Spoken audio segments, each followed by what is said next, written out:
camp was a mixture of I will never accept defeat. I will never quit. I will never fall combat. I will never fight submission first. I will never accept defeat. I said I don't care if you have to do right. It was good, it was hard, it was enlightening, and at times it made me upset, pissed off. I say go! Get up on the one point and stand brothers. Yes, sir! I can't hear you, brothers. Yes, sir! Who's not getting smart because they let their smart book here like counter? It's me, Sergeant. Oh. Okay, right. On team, go!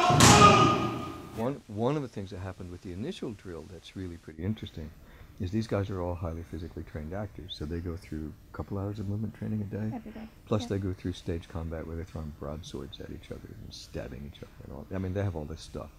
So they know what training is, but they've never been to that kind of rigid training that's military drill. And so I'm thinking, yeah, I've got this, but the moment it started, it was suddenly your heart starts racing. Fall in! And you're so nervous and so scared to perform at an expectation that is impossible. It's impossible to get there that first day especially. 1, 2, 3! I'm sorry. 1. Did you not say 1? Sorry, not sir. Sergeant. 1, 3, 1, 2, 3, 1, 2, 3, 1, 2, 3, 1.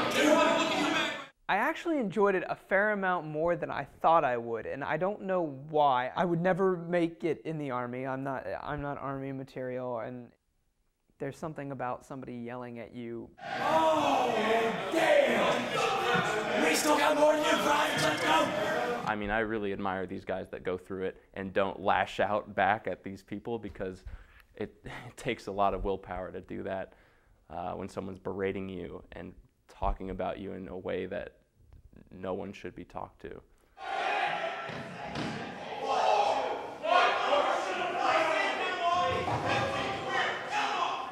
So for them to be put into that kind of rigid situation and then have to go through all the same things that happened to both Mason when he was just in the Army a couple of years ago and me when I was in the Army all those years ago, all the disorientation things they do while they're trying to get you ready to begin to be able to take orders, they were put through that.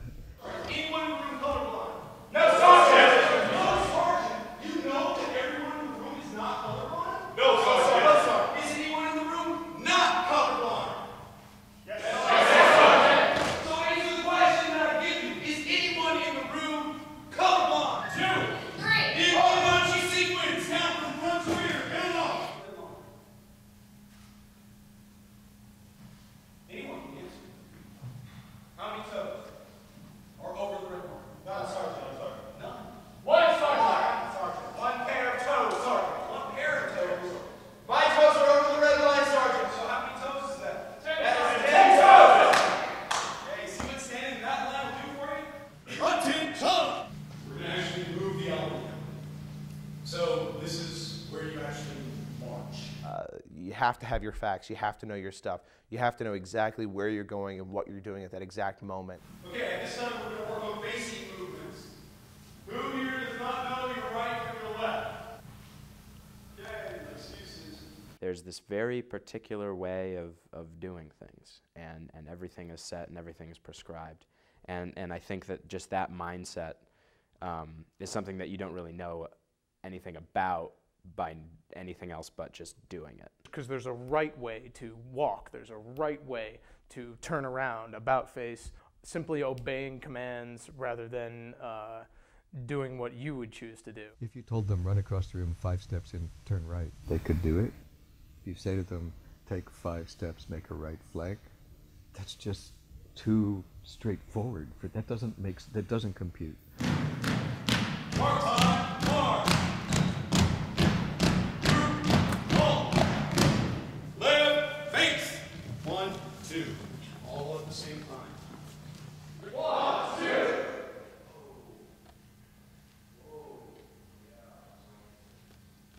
Column left will always be called on the left foot. Column left, march.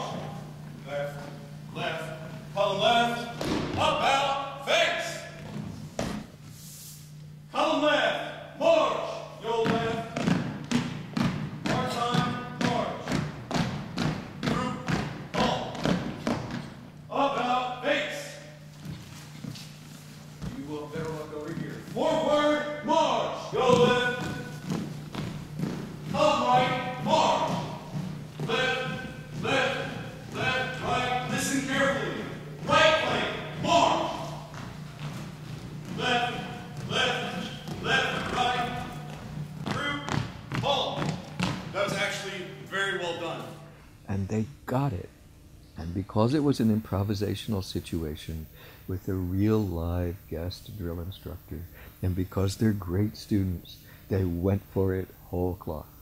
And they had a wonderful experience, and they learned what it is to be rigid, and they had a sense of it.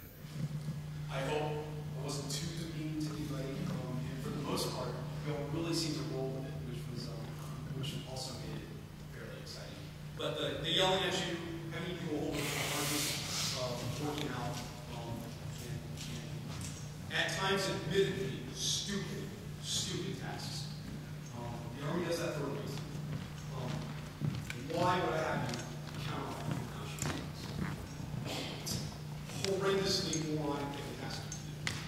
But keep it on your toes. Keep it on this group. And did anyone notice how quickly y'all were counting off when we went back to regular counting numbers? Okay? It's the Army is very big on training beyond the standard. If you need to lift 200 pounds, you're going to train by lifting 225. You can tell that a lot of it was very improv. Drill sergeants are very, very good at improv because the one thing that really have going for them is no one's going to second guess them. A lot of that was off the cuff, and you all went with it about the way soldiers would. You just get to the point where you're going to do what you're told, and that's what basic training is all about. The idea is that someone up higher has it all laid out for you, and they just need someone to execute. Which, when you get down to it, is definitely a theme of the show. When it was over, we said to him, "So tell him what you did before you were in the military." And he said, "Well, My background, I was originally trained as an automatic baritone. I have bachelor's and master's degrees in voice performance. And after my first tour to Iraq, I suffered some hearing loss. And not the best environment to go warming up in, A, because your soldiers don't like listening to you sing Italian. And you'd be amazed the looks you get when you're singing in the shower there. But so it's suddenly they had to discover there's a whole person there, not this role." And that was really important to me. I think it was definitely necessary, and I think it did help me, even though I'm not playing that soldier or a military role. I think it was definitely beneficial just to get an idea. Is every guy asks himself at one point or another, would I be able to survive combat, and by extension, would I be able to survive something like basic training in the Army? My answer was no. He shed so much light on so much of the mentality of the military and so much of the uprightness and dignity and respect, and also the paradox of I am in the military, but also there are certain things about the military that aren't me, but I do as I'm told, and that's that.